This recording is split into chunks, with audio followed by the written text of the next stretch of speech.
Hello everyone, welcome to the channel. आज हम लोग देखने वाले हैं बजट, क्योंकि हमारे देश का बजट आ चुका है। ये बजट बहुत ही इम्पॉर्टेंट है। तो सबसे पहले तो बताना चाहूँगी, फरवरी के मंथ में इंट्रीम बजट आया था, जिसका भी वीडियो अवेलेबल है।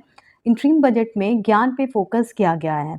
अभी हाल में 23 जुलाई को बजट प्रेजेंट किया गया, जिसमें ज्ञान को भी फोकस किया गया है। आखिर ज्ञान क्या है? तो देखिए, ज्ञान का मतलब होता है गरीब, युवा, अन्नदाता, नारी सशक्तिकरण।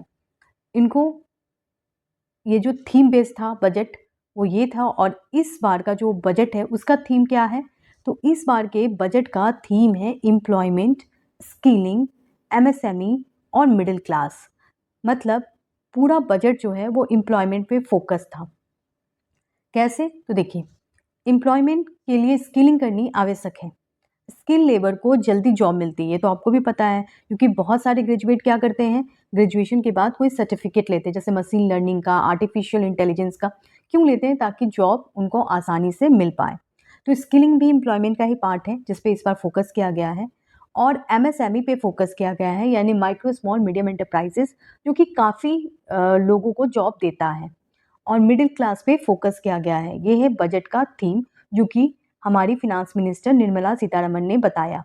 इस बार निर्मला सीतारमण का ये 7th बजट था जो उन्होंने प्रेजेंट किया है। तो ये एक ऐतिहासिक बजट है, क्योंकि 7वां बजट है। 9 प्रायोरिटीज ऑफ बजट, यानी पूरे बजट में निर्मला सीतारमण जी ने कुछ प्रायोरिटी एरिया को डिफाइन किया है। क्या क्या है वो? पहला तो उन्होंने बताया है एग्रीकल्चर। जी हाँ, उन्होंने फोकस किया है एग्रीकल्चर पे। एग्रीकल्चर को अच्छा बनाने के लिए 2 पॉइंट यहाँ पे रखा गया है। पहला तो उसकी प्रोडक्टिविटी को बढ़ाना होगा, यानी कि जो उत्पादन क्षमता है उसे मजबूत करना होगा। और दूसरा जो है वो है रेजिलेंस, यानी आत्मनिर्भरता, उसे स्ट्रॉन्ग करना होगा। दूसरी जो इम्पोर्टेंट पॉइंट यहाँ पे बताई गई है वो है एम्प्लॉयमेंट एंड स्किलिंग, यानी कि एम्प्लॉयमेंट पे फोकस करना होगा, एम्प्लॉयमेंट को बढ़ाना होगा। और एम्प्लॉयमेंट को कैसे बढ़ाया जा सकता है?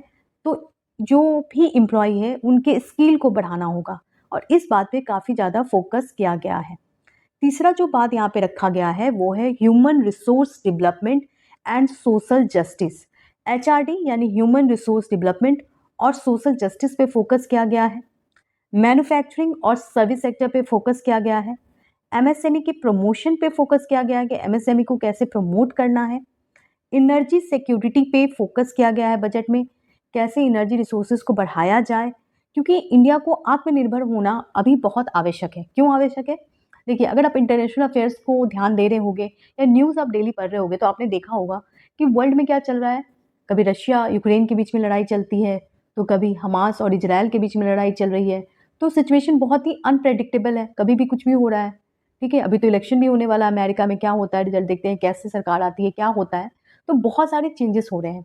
तो ऐसे में अगर इंडिया आत्मनिर्भर होगा, तभी तो वो अकेले जी पाएगा। क्योंकि क्या होगा कि हो सकता है कि ग्लोबल में सैंक्शन लगा दिया जाए कि आप तेल नहीं ले सकते दूसरे कंट्री से, आप फूड क्रॉप्स नहीं ले सकते दूसरे कंट्री से। तो ऐसे में हमें आत्मनिर्भर होने की आवश्यकता है। इंफ्रास्ट्रक्चर पे फोकस किया गया है। उसके अलावा रिसर्च एंड डेवलपमेंट पे फोकस किया गया है। तो ये सारे एरियाज हैं जहाँ पे पूरे बजट पे फोकस किया गया है। तो एक एक पॉइंट को हम ध्यान से देखेंगे। सबसे पहले तो हाइलाइट्स देख लेते हैं बजट का। तो देखिए, बजट में जो सबसे इंपॉर्टेंट चेंज किया गया है वो है टैक्स स्लैब से रिलेटेड, क्योंकि 3 लाख तक कोई टैक्स नहीं पे करना होगा, लेकिन 3 से 7 लाख तक जो भी आते हैं उनको 5% टैक्स पे करना पड़ेगा। ठीक है।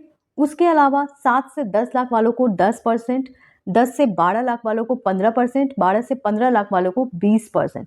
ठीक है, तो ये है इनकम टैक्स रेट। चलिए आगे बढ़ते हैं। देखिए, जो इनकम टैक्स स्लैब आया है उसमें कुछ बेनिफिट भी है। जैसे जो भी न्यू टैक्स रेजिम में मूव किए हैं उनको करीब 17,500 रुपये का बेनिफिट मिल रहा है। ठीक है, वो 17,500 रुपये बचा पा रहे हैं। अगर हम स्टैंडर्ड डिडक्शन की बात करते हैं, तो स्टैंडर्ड डिडक्शन क्या है? देखिए, 50,000 से 75,000 तक का स्टैंडर्ड डिडक्शन है। पहले 50,000 मिलता था एम्प्लॉय को स्टैंडर्ड डिडक्शन, अब उसको बढ़ाकर 75,000 कर दिया गया है। और अगर हम फैमिली पेंशन की बात करें, तो फैमिली पेंशन भी 15,000 से 25,000 तक का बेनिफिट मिल रहा है पेंशनर को। तो ये कुछ बेनिफिट है जो कि न्यू टैक्स स्लैब में मिल रहा है। आगे बढ़ते हैं। 2024-25 का बजट देख लेते हैं। तो हमारा टोटल इनकम क्या है? 32.07 लाख करोड़ है। और वही अगर हम एक्सपेंडिचर की बात करें तो वो है 48.21 लाख करोड़। यानी कि नेट टैक्स रिसिप्ट क्या है, हमारा टैक्स रिसिप्ट है 25.83 लाख करोड़। अब थोड़ा समझते हैं, ठीक है, ये तो फैक्ट है, फैक्ट को जब तक हम नहीं समझेंगे हमें याद नहीं होगा। तो देखिए इस फैक्ट क्या है, देखिए इनकम हमारा कितना है 32.07 लाख है और एक्सपेंडिचर कितना है 48 लाख है। मतलब समझ लीजिए कि 32 रुपया आपकी कमाई है और खर्च आप 48 रुपीज़ कर रहे हैं, तो आप ज़्यादा खर्च कर रहे हैं, इनकम तो आपकी कम है। तो जो ज़्यादा खर्च कर रहे हैं यानी एक्सपेंडिचर माइनस इनकम जो आ रहा है आपका, जो निगेटिव में आएगा, वो जो निगेटिव है ना, वो आपका फिजिकल डेफिसिट है, ठीक है, क्योंकि आपका एक्सपेंडिचर ज़्यादा है और इनकम कम है, तो आप क्या करोगे, किसी से उधार लोगे। तो बस ऐसा ही होता है, हमारा देश जो है वो किसी से कर्ज लेते हैं, दूसरे बैंक से लेते हैं, वर्ल्ड बैंक वगैरह से, तो इस तरह से वो बैलेंस करते हैं, तो वो फिजिकल डेफिसिट कहलाता है। तो कितना है इंडिया का फिजिकल डेफिसिट, ये सवाल बार बार आता है, तो वो है 4.9% जीडीपी का, ठीक है। इन्फ्लेशन जो है वो कम हुआ है, तो कितना इन्फ्लेशन है इंडिया का, वो है 4%, ठीक है। एम्प्लॉयमेंट और स्किलिंग देख लेते हैं। एम्प्लॉयमेंट और स्किलिंग जो मोस्ट इंपॉर्टेंट टॉपिक डिस्कस किया गया है फिनांस मिनिस्टर निर्मला सीतारमण के द्वारा, वो है एम्प्लॉयमेंट और स्किलिंग से रिलेटेड। पहला उन्होंने बताया फर्स्ट टाइमर, यानी पहली बार जो एम्प्लॉयमेंट सेक्टर में आते हैं, यानी पहली बार जॉब करने आते हैं, तो पहली बार जब जॉब करते हैं तो सैलरी बहुत हाई नहीं होती है, तो ऐसे में गवर्नमेंट को सपोर्ट कर रही है। क्या सपोर्ट कर रही है गवर्नमेंट, कि अगर आप ईपीएफओ के रजिस्टर्ड एम्प्लॉय हो, क्योंकि क्या होता है कि पहले जो हमें सैलरी कम होती तो बहुत सारे लोग जो है वो पीएफ नहीं कटवाते हैं और ईपीएफओ के फॉर्मल सेक्टर में नहीं आ पाते हैं। लेकिन फिर भी अगर आप आ रहे हो ना, तो आपको कुछ बेनिफिट देगी सरकार, क्योंकि आप अच्छा काम कर रहे हो, आप फॉर्मल सेक्टर में आ रहे हो। तो ईपीएफओ के अंतर्गत अगर आप रजिस्टर्ड हो तो आपको 15,000 रुपये सरकार देगी, एक महीने की सैलरी के अबाउट 15,000 रुपये 3 इंस्टॉलमेंट में सरकार आपको देगी। तो एक अच्छा पहल है सरकार के द्वारा, ताकि लोग जो है ज़्यादा से ज़्यादा लोग ईपीएफओ में रजिस्टर्ड करें। दूसरा जो पॉइंट यहाँ पे बताया गया है वो है मैन्युफैक्चरिंग सेक्टर को जॉब क्रिएट करना।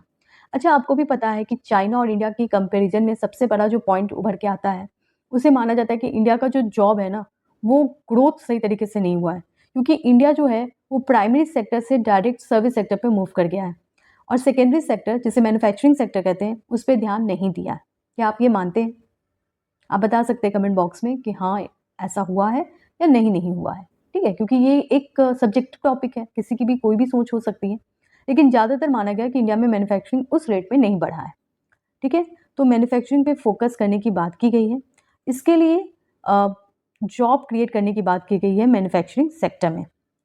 तीसरा जो है सपोर्ट टू एम्प्लॉयर्स, एम्प्लॉयर्स को सपोर्ट करने की बात की गई है। अब ये क्या है, देखिए ईपीएफओ के अंतर्गत जो भी एम्प्लॉय आते हैं उनको सरकार जो है वो सपोर्ट कर रही है, एम्प्लॉय को भी सपोर्ट कर रही है और एम्प्लॉयर को भी सपोर्ट कर रही है। अब एम्प्लॉयर को कैसे सपोर्ट कर रही है और एम्प्लॉयर कैसे इसमें निर्भर है, तो देखिए पीएफ जब कटता है तो पीएफ जो है उस जब किसी एम्प्लॉय का कटता है तो उसमें सैलरी कट जाती है एम्प्लॉय की। तो क्या होता है कि जैसे मान लीजिए कि आपका पीएफ कट रहा है 8,000 का, तो 4,000 जो रुपया है वो आपकी कटेगी और 4,000 जो एम्प्लॉयर है वो देता है आपको पैसे, ठीक है। बाद में एम्प्लॉयर को गवर्नमेंट कर देती है रिफंड, बट उस टाइम जो है गवर्नमेंट के बिहाफ पे एम्प्लॉयर ही आपको 4,000 रुपया पे करेगा। ऐसी बहुत सारी कंपनी है जो पूरा 8,000 का बर्डन जो है वो एम्प्लॉय पे डाल देती है, तो ऐसा ना करें, ठीक है। तो गवर्नमेंट ने एम्प्लॉयर को इनकरेज किया है, कैसे किया है, तो एम्प्लॉयर को 3,000 पर मंथ गवर्नमेंट पैसा देगी 2 साल तक, ताकि ज़्यादा से ज़्यादा एम्प्लॉयर जो है वो इनिशिएटिव ले और एम्प्लॉय का जो 4,000 रुपया उन्हें पे करना पड़ता है पीएफ के अंतर्गत वो करें, ठीक है। तो एम्प्लॉयर भी नहीं चाहते ना कि पीएफ के अंतर्गत आए, क्योंकि उनको भी पे करना पड़ेगा और एम्प्लॉय को भी पे करना पड़ेगा। तो दोनों के लिए सरकार ने ये स्टेप लिया है ताकि फॉर्मल सेक्टर में ज़्यादा से ज़्यादा एम्प्लॉय रजिस्टर्ड हो ईपीएफओ के अंतर्गत। ईपीएफओ यानी employ provident fund organisation. PF, ठीक है, पीएफ तो सब जानते हैं, पीएफ जो कटता है सैलरी में, वो यहाँ पे बात की गई है कि उसके बर्डन को कम करने की बात की गई है। New centrally sponsored scheme for skilling, skilling के लिए सेंटर स्पॉन्सर्ड स्कीम लाया गया है। बहुत ही अच्छे अच्छे स्कीम आए हैं, तो वो देख लेते हैं हम लोग। जैसे गवर्नमेंट ने टारगेट किया है कि 20 लाख एम्प्लॉय को, 20 लाख यूथ को 5 साल तक स्किल किया जाएगा। तो 20 लाख बड़ा है, टारगेट तो काफ़ी बड़ा है ना 20 लाख, तो 20 लाख एम्प्लॉय को स्किल किया जाएगा। 1000 इंडस्ट्रियल ट्रेनिंग इंस्टीट्यूट को अपग्रेड किया जाएगा। New scheme for internship in 500 top companies, 1 crore youth को 5 साल के लिए 5 साल तक टॉप इंस्टीट्यूट में इंटर्नशिप की व्यवस्था की दी जाएगी। यानी कि जैसे आप मान लीजिए बहुत अच्छे इंस्टीट्यूट से इंटर्नशिप करते हो, अच्छी कंपनी से करते हो, तो आपका क्या होगा, आपका करियर ग्रोथ होगा। क्यों? क्योंकि उस कंपनी का नाम आपके रिज्यूम में आ जाएगा। मान लीजिए कि आप इन्फोसिस या बहुत बड़े-बड़े कंपनी में काम करते हो, तो आपका रेपुटेशन बढ़ता है। तो इंटर्नशिप के फॉर्म में ये गवर्नमेंट कर रही है, ठीक है।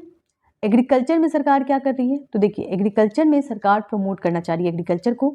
तो जैसा कि हमने पहले भी डिस्कस किया कि सरकार 2 चीज़ों पे फोकस कर रही है। पहला क्या है? पहला है प्रोडक्टिविटी, ठीक है, प्रोडक्शन बढ़ाना है। और दूसरा क्या है बताइए? एक तो प्रोडक्टिविटी था, दूसरा क्या था? आत्मनिर्भरता, सेल्फ रिलायंस, ठीक है। इस 2 पॉइंट पे सरकार आगे आई है। देखिए 1.52 लाख करोड़ एलोकेट की है। कितने पैसे एलोकेट हुए हैं, ये क्वेश्चन आएगा आपके एग्जाम में, तो ध्यान रखिए 1.52 लाख करोड़ एलोकेट किया गया है। फार्मर को इनिशिएट किया गया है कि वो नेचुरल फार्मिंग की तरफ मूव करें। किसकी तरफ? नेचुरल फार्मिंग की तरफ। ऐसा क्यों किया जा रहा है? नेचुरल फार्मिंग से क्या फ़ायदे हैं? तो क्योंकि हम लोग एसडीजी को मानते हैं। एसडीजी यानी सस्टेनेबल डेवलपमेंट गोल, यानी हमें ऐसा ग्रोथ रखना है ताकि हम इन्वायरमेंट को भी बचा सकें। तो ऐसे संदर्भ में यहाँ पे नेचुरल फार्मिंग पे फोकस होना जरूरी है। 1 करोड़ फार्मर को इनिशिएट किया गया है नेचुरल फार्मिंग की तरफ मूव करें। 10,000 बायो इनपुट रिसोर्स सेंटर बनाने की बात की गई है। अब ये बायो इनपुट रिसोर्स सेंटर क्या होता है? देखिए, जैसे कि सॉइल डिफरेंट डिफरेंट रीजन का होता है, और जब हम प्लांटेशन करते हैं तो बहुत सारे इश्यूज आते हैं। जैसे हो सकता है कि उसे प्रॉपर खाद नहीं मिल रहा है, यानी कि मैन्यूर्स नहीं मिल पा रहा है, या फिर प्लांट जो है वो बहुत ज़्यादा हीट के कारण मर जा रहा है। तो बहुत सारे कंडीशंस होते हैं, तो उनके जो इनपुट है वो डिफरेंट है। तो उस इनपुट पे ध्यान देना है। कैसा इनपुट है? डिफरेंट है, तो नीड बेस्ड इनपुट देना है। ये सरकार की सोच है, ठीक है। तो यहाँ पे आपको जब आंसर लिखोगे, एग्रीकल्चर पे क्वेश्चन आएगा एग्जाम में, सब्जेक्टिव्स में आएंगे, जैसे कि आईबीपीएस पीओ में आते हैं आपके सब्जेक्टिव डिस्क्रिप्टिव पेपर होते हैं। उसके अलावा भी आपके डिस्क्रिप्टिव पेपर, आपके यूपीएससी एग्जाम में डिस्क्रिप्टिव पेपर होते हैं, पीसीएस एग्जाम में डिस्क्रिप्टिव पेपर्स होते हैं। तो वहाँ पे ये आंसर लिखने पड़ेंगे। एग्रीकल्चर में यहाँ पे डिजिटल पब्लिक इंफ्रास्ट्रक्चर की बात की गई है। डिजिटल पब्लिक इंफ्रास्ट्रक्चर का मतलब क्या होता है? देखिए, आजकल कोई भी ऐसा सेक्टर नहीं है जो डिजिटल इंडिया से कनेक्टेड नहीं है, ठीक है। और हम लोग खुद काफ़ी ज़्यादा डिजिटल इंडिया से कनेक्टेड हो चुके हैं। आज हर बच्चों के पास मोबाइल हो चुका है, लैपटॉप होते हैं, हम लोग भी उसी दुनिया में जी रहे हैं। तो डिजिटल इंडिया सब लोग कनेक्टेड है, डिजिटली हम सब कनेक्टेड हैं। ऐसे में एग्रीकल्चर को भी कनेक्ट करने की आवश्यकता है। इस पर फोकस किया गया है। कैसे कनेक्ट कर सकते हैं? तो मैनेजमेंट कर सकते हैं हम। डिजिटल हमें प्रोविज़न देता है कि हम अच्छी तरीके से मैनेज करें। जैसे कि कितनी फूड सप्लाई मेंटेन कर सकते हैं, कितना क्रॉप है, कितने अनाज खराब हुए, कितने अनाज ठीक है, कैसे फार्म में पहुंचाना है, कैसे मैनेजमेंट करना है। तो मैनेजमेंट पार्ट में कंप्यूटर हमारी बहुत हेल्प करता है, ठीक है। तो स्टोरेज फैसिलिटी में हम डिजिटल तरफ मूव कर सकते हैं। उसके अलावा आत्मनिर्भरता की बात की गई है यहाँ पे आईएलसी में। देखिए, इंडिया जो है वो राइस तो अच्छा खासा ग्रो करता है, वीट भी ग्रो करते हैं हम लोग, लेकिन क्या हम लोग पल्सेस आईसीड की तरफ मूव करते हैं? नहीं ना। तो हमें हमारे पूरे देश के लोगों को, पूरे फार्मर्स को अब हमें मूव करने की आवश्यकता है कि हम अपना मतलब इन क्रॉप पे ध्यान दें। जैसे कि मलेशिया, इंडोनेशिया से आज भी हमारे यहाँ रिफाइन ऑयल आते हैं, सनफ्लावर ऑयल आते हैं, तो उनको कम करना है। क्यों कम करना है? मैंने बताया आपको कि वॉर का सिचुएशन हो सकता है। ऐसे में इंडिया को आत्मनिर्भर होना बहुत आवश्यक है, और इसी संदर्भ पे यहाँ पे फोकस किया गया है। 109 न्यू हाई एल्डिंग वैरायटी सीड्स पे फोकस किया गया है, और पीएफपीओ यानी फार्मर प्रोड्यूसिंग ऑर्गेनाइजेशन जो है उनको इंगेज करने की कोशिश की गई है, ठीक है। तो इस तरह से हम लोग एग्रीकल्चर सेक्टर को इम्प्रूव कर सकते हैं। ये पॉइंट्स आपके मेंस एग्जाम राइटिंग में बहुत हेल्प करेंगे, क्योंकि आपको क्वेश्चन तो आएगा, एग्रीकल्चर पे भी आता है, मैन्युफैक्चरिंग सेक्टर पे आता है। तो जो जीएस पेपर 3 है, जिसको हम इकोनॉमिक्स पार्ट कहते हैं, वो इन एरिया पे फोकस्ड है। Inclusive development and social justice, ये बहुत ही इंपॉर्टेंट पॉइंट है, क्योंकि सरकार ने कहा है कि विमेन एम्पावरमेंट पे वो बहुत ज़्यादा फोकस करने वाली हैं, और उसके अलावा इंफ्रास्ट्रक्चर डेवलपमेंट पे काफ़ी ज़्यादा फोकस किया गया है। कुछ स्टेट्स को काफ़ी अच्छे पैकेज मिले हैं, वो भी देखते हैं। तो सबसे पहले देखते हैं क्या है इसमें। तो विमेन के लिए क्या किया गया है? गर्ल्स के लिए इस बेनिफिट स्कीम्स लाए गए हैं, और करीब 3 लाख करोड़ रुपया विमेन बेनिफिट और गर्ल बेनिफिट के लिए खर्च किए जाएंगे, ठीक है। तो बजट में कहा गया है कि विमेन पे फोकस करना है और 3 लाख करोड़ रुपया खर्च करना है। अगर कोई आवाज़ में इश्यू हो या कोई भी शिकायत हो तो ज़रूर बताएं। एक्सप्रेसवे इन बिहार, बिहार में एक्सप्रेसवे के लिए 26,000 करोड़ रुपया दिया गया है। ऐसा नहीं है दूसरे प्रोजेक्ट के लिए अलग खर्च किए गए हैं, लेकिन एक्सप्रेसवे के लिए स्पेशली रोडवे के लिए 26,000 करोड़ रुपया खर्च किया गया है। कैसे, तो देखिए, सबसे पहले तो पटना पूर्णिया एक्सप्रेसवे बनने वाला है, ठीक है। उसके अलावा बक्सर भागलपुर एक्सप्रेसवे बनने वाला है। बोधगया राजगीर वैशाली दरभंगा एक्सप्रेसवे बनने वाला है। उसके अलावा एडिशनल लैंड ब्रिज बनने वाला है, लैंड ब्रिज गंगा से बक्सर तक, ठीक है। तो ये बहुत ही बड़ा प्रोजेक्ट है जिसके लिए 26,000 करोड़ रुपया खर्च करने की बात की है सरकार ने। 15,000 crore will be arranged under Andhra Pradesh reorganisation act, और आंध्र प्रदेश को 15,000 करोड़ रुपया दे रही है, ठीक है। क्यों दे रही है? क्योंकि आंध्र प्रदेश जो है एक नया राज्य है। 2014 में क्या हुआ था, तेलंगाना बना था, एक नया राज्य बना था और आंध्र प्रदेश सेपरेट हुआ था, लेकिन आंध्र प्रदेश में पूरी तरह से डेवलपमेंट नहीं हुई है, तो उसे डेवलप करने के लिए ये 15,000 करोड़ रुपया देने की बात की गई है। Inclusive development and social justice पे हम लोग ध्यान देते हैं, तो देखिए पूर्वोदया, पूर्वोदया मतलब क्या होता है पहले वो समझते हैं और क्या कहानी है। तो देखिए पूर्वोदया उन राज्यों को कहा जा रहा है जहाँ पे सूर्य पूर्व में सूर्य उगते हैं, ठीक है। तो पूर्व रीजन में है, यानी ईस्टर्न स्टेट की बात की जा रही है यहाँ पे, जैसे कि बिहार आता है, झारखंड आता है, वेस्ट बंगाल आता है, उसके अलावा उड़ीसा और आंध्र प्रदेश आ जाता है। तो आपसे सवाल आएगा एग्जाम में, पूर्वोदय जो बजट में डिस्कस किया गया है उसका मतलब क्या है, कौन कौन से स्टेट उसमें आते हैं, तो उसमें आएंगे बिहार, झारखंड, वेस्ट बंगाल, उड़ीसा और आंध्र प्रदेश। विकास भी विरासत भी, बहुत ही अच्छा लाइन है, विकास भी विरासत भी। इसका मतलब क्या हुआ, डेवलपमेंट विथ हेरिटेज। देखिए डेवलपमेंट तो करना है, लेकिन डेवलपमेंट का मतलब ये नहीं है कि हम अपने हेरिटेज को भूल जाए, ठीक है, उनको भी मेंटेन रखना है, ठीक है। अच्छा, हिस्ट्री को क्यों मेंटेन करना है, आखिर हिस्ट्री इतना इंपॉर्टेंट क्यों होता है? प्रेजेंट में जीना जरूरी होता है, लेकिन पास्ट से सीखना भी जरूरी होता है। तो जो हम पास्ट से सीखते हैं वो हिस्ट्री हो गया, और जो हम प्रेजेंट में जी रहे हैं वो इकोनॉमिक्स हो गया, ठीक है। तो यहाँ पे वही है, देखिए पूर्वोदय यानी विकास भी चाहिए हमें और विरासत भी चाहिए। तो यहाँ पे गया का पॉइंट रखा गया है, देखिए यहाँ पे गया में इंडस्ट्रियल कॉरिडोर बनाने की बात की गई है। अमृतसर कोलकाता इंडस्ट्रियल कॉरिडोर के अंतर्गत गया को जोड़ने की बात की गई है। और गया के बारे में तो आपको पता ही है कि वहाँ पे गौतम बुद्ध ने ज्ञान की प्राप्ति की थी, तो बोध गया फेमस है। तो उस प्लेस के जो हेरिटेज है उसको भी मेंटेन रखना है। इसके अलावा पावर प्रोजेक्ट पे फोकस किया गया है बजट में। पीर पेनती पावर प्रोजेक्ट जो है 2400 मेगावाट पावर प्लांट स्टार्ट किया जा रहा है पीर पेनती में, ठीक है। तो ये दो इंपॉर्टेंट पॉइंट हैं, आगे बढ़ते हैं। Inclusive development and social justice, प्रधानमंत्री जनजातीय उन्नत ग्राम अभियान। देखिए जो भी योजना या जो भी स्कीम आपके बजट में बोला जाएगा ना, वो एग्जाम में जरूर आएगा, ठीक है। तो जनरली ऐसा लगता है जीके में क्या पूछेगा, कुछ भी पूछता है, ऐसा नहीं होता। जीके में कुछ भी नहीं पूछता है, ठीक है। जीके भी पूछा जाता है कुछ सोच समझ कर। तो आपका क्योंकि बजट आया है तो बजट इंपॉर्टेंट है, गवर्नमेंट सोर्स है, तो उससे क्वेश्चन आने की पूरी चांस है। प्रधानमंत्री जनजातीय उन्नत ग्राम अभियान स्टार्ट किया गया, जिसके अंतर्गत सोशियो इकोनॉमिक डेवलपमेंट किया जाएगा ट्राइबल फैमिली का, tribal majority village and aspirational district में। 63,000 विलेज को बेनिफिट किया जा रहा है, 5 करोड़ ट्राइबल पीपल को बेनिफिट किया जा रहा है इसके अंतर्गत, ठीक है। और उसके अलावा 100 ब्रांचेस स्टार्ट किए जा रहे हैं इंडिया पोस्ट पेमेंट बैंक का, कहाँ पे, नॉर्थ ईस्ट रीजन में, ठीक है। नॉर्थ ईस्ट इंडिया में 100 ब्रांचेस स्टार्ट किए जा रहे हैं इंडिया पोस्ट पेमेंट बैंक का। चलिए आगे बढ़ते हैं। तो आपने देखा प्रधानमंत्री जनजातीय उन्नत ग्राम अभियान स्टार्ट किया गया है, ठीक है। ट्राइबल मेजोरिटी विलेजेस स्टार्ट किए जा रहे हैं, जिसमें 63,000 विलेज को बेनिफिट मिलेगा। ट्राइबल विलेज की अगर हम बात करें तो सबसे ज़्यादा ट्राइब्स किस राज्य में, इंडिया के किस राज्य में सबसे ज़्यादा ट्राइब है? आप में से कुछ लोग बोल रहे होंगे उड़ीसा, कुछ लोग बोल रहे होंगे मध्य प्रदेश, कुछ लोग बोल रहे होंगे छत्तीसगढ़, कुछ लोग बोल रहे होंगे झारखंड।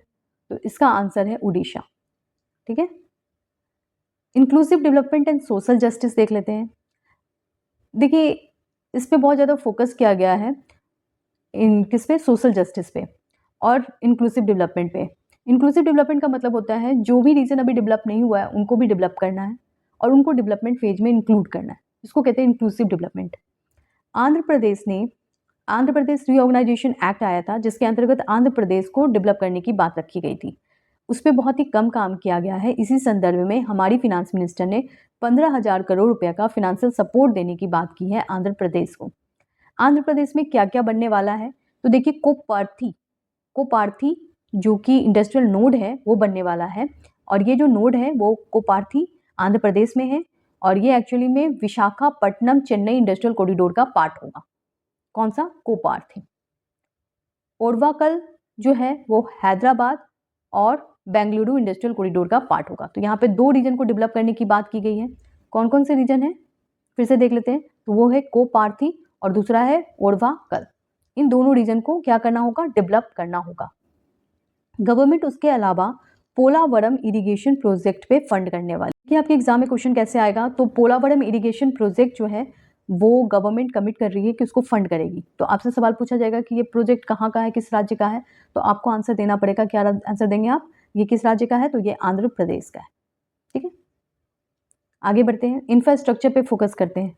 प्रधानमंत्री ग्राम सड़क योजना, ये बहुत ही इंपॉर्टेंट योजना है। तो प्रधानमंत्री ग्राम सड़क योजना पे फोकस किया गया है और फेज 4 को स्टार्ट करने की बात की गई है, जिसके अंतर्गत 25,000 रूरल हैबिटेशन को कनेक्ट करने की बात की गई है। तो प्रधानमंत्री सड़क योजना बहुत इंपॉर्टेंट है, ग्राम सड़क योजना, उस पर फोकस किया गया है बजट में। उसके अलावा इंफ्रास्ट्रक्चर को बनाने की बात की गई है।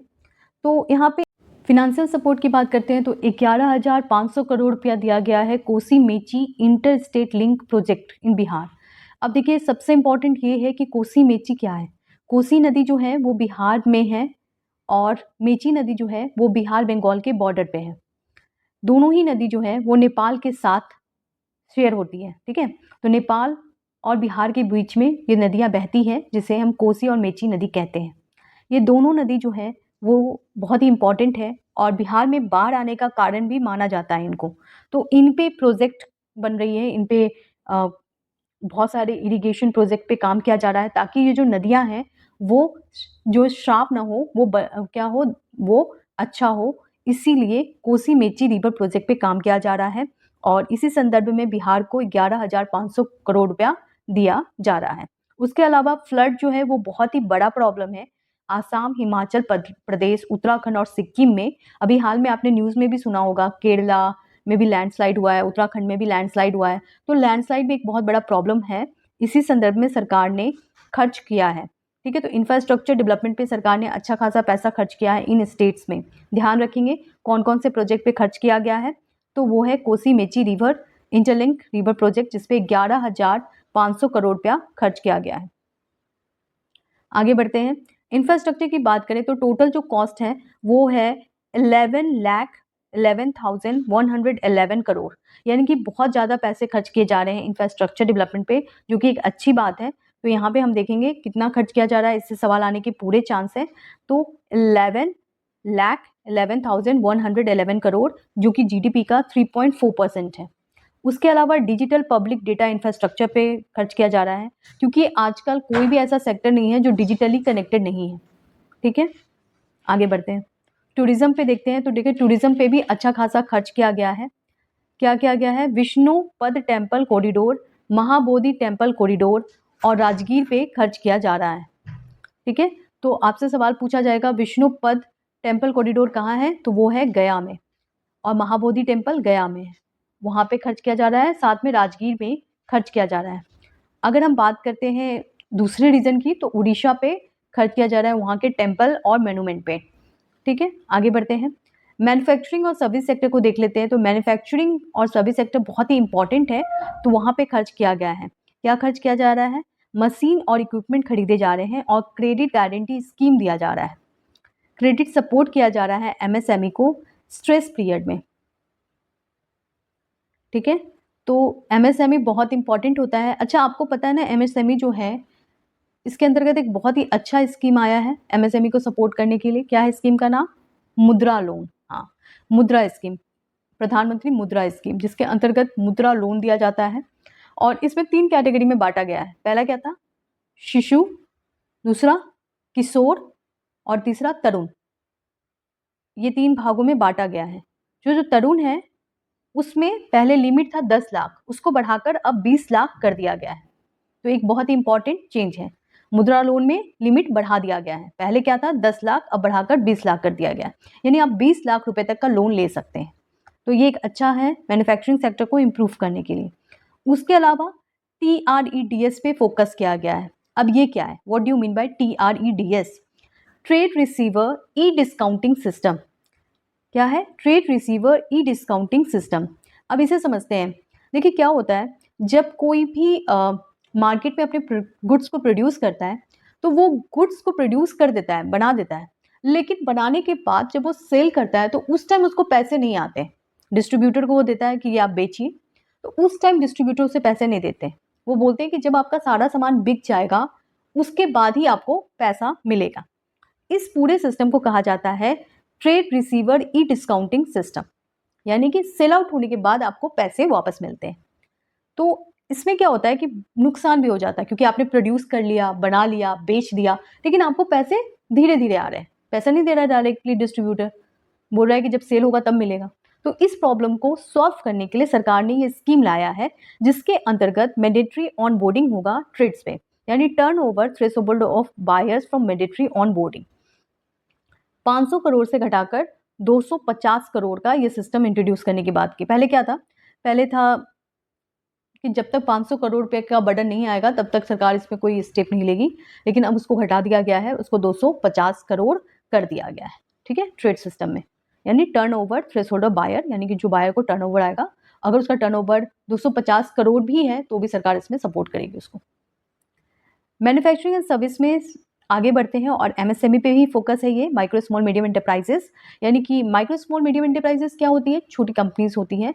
ठीक है, इंडिया में बहुत सारी कंपनीज है जो MSME है, जिसमें आपने कोल इंडिया लिमिटेड का नाम सुना होगा, फिर नवरत्न कंपनीज होती हैं, सारे MSME में आती है, ज़्यादातर कंपनी हमारे यहाँ MSME में है। ठीक है, तो यहाँ पे बताया गया है कि क्वालिटी टेस्टिंग पे फोकस किया जाएगा, क्योंकि फूड आइटम्स में क्वालिटी बहुत मायने रखती है, और 50 multi product food irradiation unit start की जाएगी, यानी कि फूड टेस्टिंग क्वालिटी को मेंटेन करने के लिए सरकार यहाँ पे फिनेंशियल सपोर्ट देगी।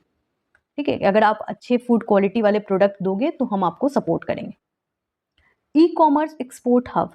अब क्या होगा, आप गुड्स प्रोड्यूस करते हो और उसका एक्सपोर्ट करते हो, तो जब आप एक्सपोर्ट करते हो तो कैसे एक्सपोर्ट करते हो, एक्सपोर्ट हब की तरफ से कनेक्ट होते हो। तो एक्सपोर्ट हब जो होता है वो आपके गुड्स को एक्सपोर्ट करवाता है। ठीक है, ये जो हब बनते हैं वो पब्लिक प्राइवेट पार्टनरशिप से बनाए जाते हैं, जो कि MSME और जो आर्टिसंस होते हैं उनको सपोर्ट करते हैं, उनके सामान को विदेशों में पहुंचाते हैं। तो इंटरनेशनल मार्केट में पहुंचाने के लिए एक्सपोर्ट हब होना बहुत ज़रूरी है, और इस पे सरकार ने काम करना स्टार्ट किया है। ई कॉमर्स क्या हुआ, इलेक्ट्रॉनिक कॉमर्स, जैसे अमेजन हुआ, फ्लिपकार्ट हुआ, तो ये सारे ई कॉमर्स हैं, तो उन पे काम करने की बात की है सरकार ने, उस पर फिनेंशियल सपोर्ट देगी सरकार। बहुत ही इंपॉर्टेंट है, 12 इंडस्ट्रियल पार्क स्टार्ट करने की बात की है सरकार ने national industrial corridor development programme के अंतर्गत। अब ये क्वेश्चन आपके डायरेक्ट एग्जाम में आएंगे, how many industrial park will be developed under national industrial corridor development programme as mention in budget 2024, यानी बजट में जो मेंशन किया गया है उसके अनुसार कितने इंडस्ट्रियल पार्क भारत में बनने वाले हैं। तो आंसर क्या होगा, 12, सिंपल 12। आगे बढ़ते हैं, मैन्युफैक्चरिंग एंड सर्विस में मिनरल मिशन पे फोकस किया गया है, मिनरल माइनिंग पे फोकस किया गया है। ठीक है, और मिनरल माइनिंग पे कैसे फोकस किया गया है, तो डोमेस्टिक प्रोडक्शन, रिसाइकलिंग करना मिनरल्स को, और उसका एक प्रॉपर उसको डिस्ट्रीब्यूट करना, उसके बाद प्रॉपर उसको एक्सट्रैक्ट करना, मिनरल को निकालना, मिनरल से पैसे अर्न करना, ये सारे सिस्टम है। तो सरकार ने ये बात बार बार कहा है कि इंडिया में मिनरल रिसोर्सेज अवेलेबल है, बट उसको एक्सट्रैक्ट करना आसान नहीं है। तो कुछ मिनरल्स जो हैं वो क्रिटिकल मिनरल आते हैं, जैसे कि बाहर में उसका बहुत ज़्यादा वैल्यू होता है। लिथियम, लिथियम का नाम आपने सुना होगा, जिसमें इंडिया में बहुत कम मिलता है। थोरियम, थोरियम इंडिया में बहुत कम है। तो इन सबको क्या करना है, इनको, इनका एक लिस्ट तैयार करना है और इनको एक्सट्रैक्ट करना है। ठीक है, तो इस पे सरकार ने पूरी फोकस की है। उसके अलावा ऑफशोर माइनिंग ऑफ मिनरल्स, यानी मिनरल्स को, जो मिनरल्स है उससे भी हम लोग बहुत कुछ निकालते हैं। ठीक है, उससे बहुत सारे ऑफशोर ब्लॉक बनाए जाते हैं माइनिंग के लिए। डिजिटल पब्लिक इंफ्रास्ट्रक्चर का यहाँ पे यूज़ करना है, यानी फिर से डिजिटली कनेक्ट करना है, डेटा को अवेलेबल करना है, ताकि हम जो मिनरल एक्सट्रैक्शन के साथ साथ हम डिजिटल पब्लिक इंफ्रास्ट्रक्चर पे फोकस करें, और ई कॉमर्स कंपनीज़ को प्रमोट करें, हेल्थ कंपनीज़ को प्रमोट करें, एजुकेशन कंपनीज़ को प्रमोट करें। उसके अलावा एनर्जी सिक्योरिटी पे फोकस होने की बात की है सरकार ने। एनर्जी सिक्योरिटी पे फोकस करने के लिए कुछ प्रोग्राम्स की बात की है, जैसे कि PM सूर्य घर मुफ्त बिजली योजना, ये बहुत इंपॉर्टेंट है। पीएम सूर्य घर मुफ्त बिजली योजना लॉन्च किया गया है, जिसमें मुफ्त बिजली योजना के अंतर्गत रूफटॉप सोलर प्लांट जो हैं वो 1 करोड़ हाउस होल्ड में लगाए जाएंगे और उनको 300 यूनिट हर महीने फ्री इलेक्ट्रिसिटी दी जाएगी। ठीक है, 300 यूनिट एवरी मंथ। यानी मान लीजिए कि आप अपने रूफटॉप में सोलर लगाते हो, सोलर पैनल, तो आपको सरकार बेनिफिट देगी। कैसे बेनिफिट देगी? तो आपको फ्री इलेक्ट्रिसिटी देगी। कैसे फ्री इलेक्ट्रिसिटी देगी? तो अगर आप 300 यूनिट हर महीने खर्च करते हो तो।